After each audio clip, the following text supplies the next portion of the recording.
Hello and welcome to Today I Learned. I'm your host, Henry Nolden. Today I'm going to talk about a movie that I watched with my AP Swiss History class Monday and Tuesday. Try not to laugh. It was, the movie itself might be considered a bonus bit of trivia. It's from a TV show from the early 90s called The Young Indiana Jones Chronicles. It was a 2.5, 3 season TV show by George Lucas, tracing the early days of Indiana Jones.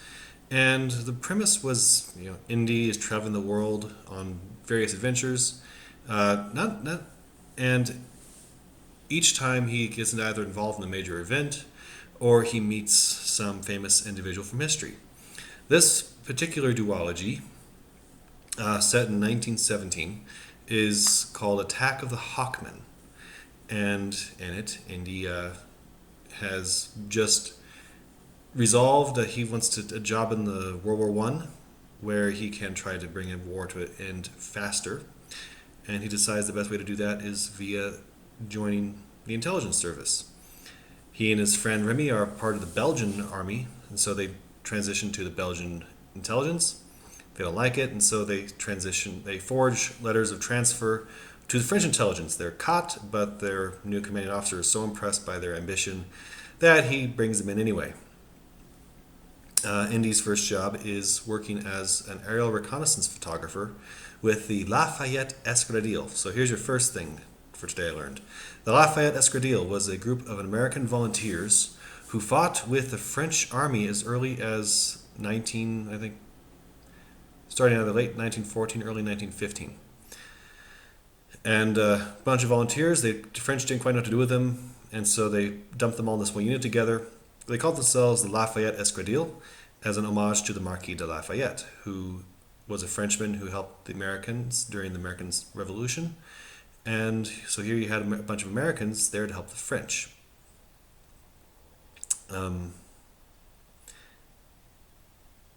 During his time in the squadron, he has an encounter with Manfred von Richthofen. I'm not sure. I thought he was someone everyone knew about, but a bunch of my students never heard of him before. So, Manfred von Richthofen was formerly a cavalry commander for the Germans, who, what's the term?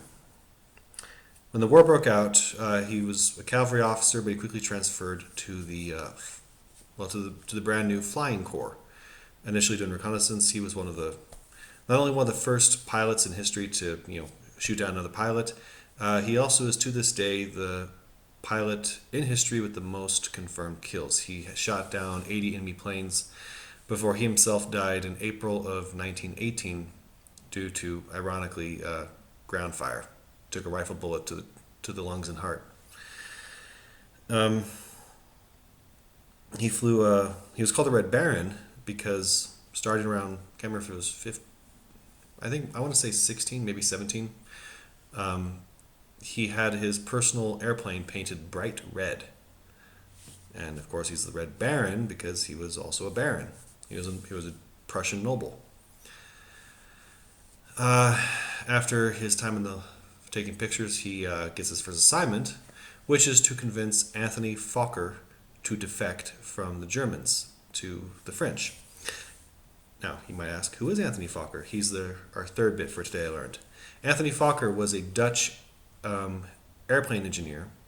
Got his start early part of the 1910s. When war broke out, he threw in his lot with the Germans. Not of any real ideological loyalty, as far as I could tell, but just because he was a scientist and he thought that they could help his research the best. Among the many things he built during World War I, he designed a bunch of airplanes for the Germans, including the Fokker triplane, which is the plane that the Red Baron is most famous for piloting.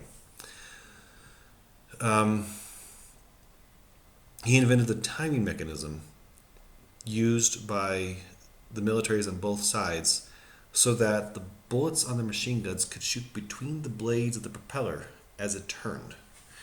Apparently got the idea from his memories of, as a boy in Holland, throwing stones to the sails of a windmill and realizing it was just a matter of timing the shots correctly so that you don't shoot your own propeller off, which would be bad.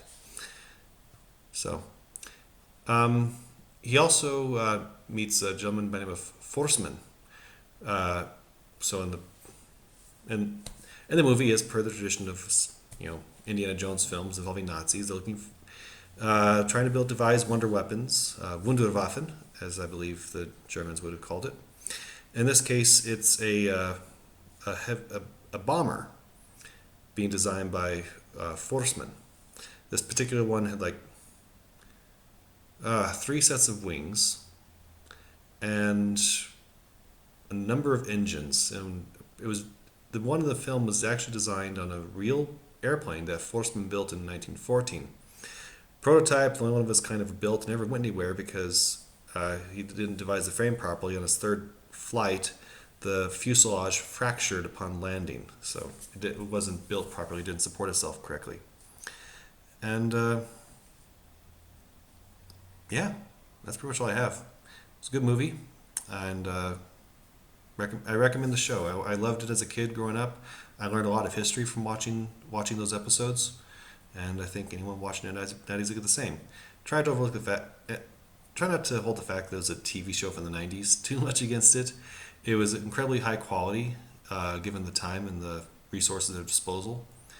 And yeah, it was a great movie, great show, great characters, and I learned a lot, and hopefully you learned something too. Thank you, and I'll see you in the next video.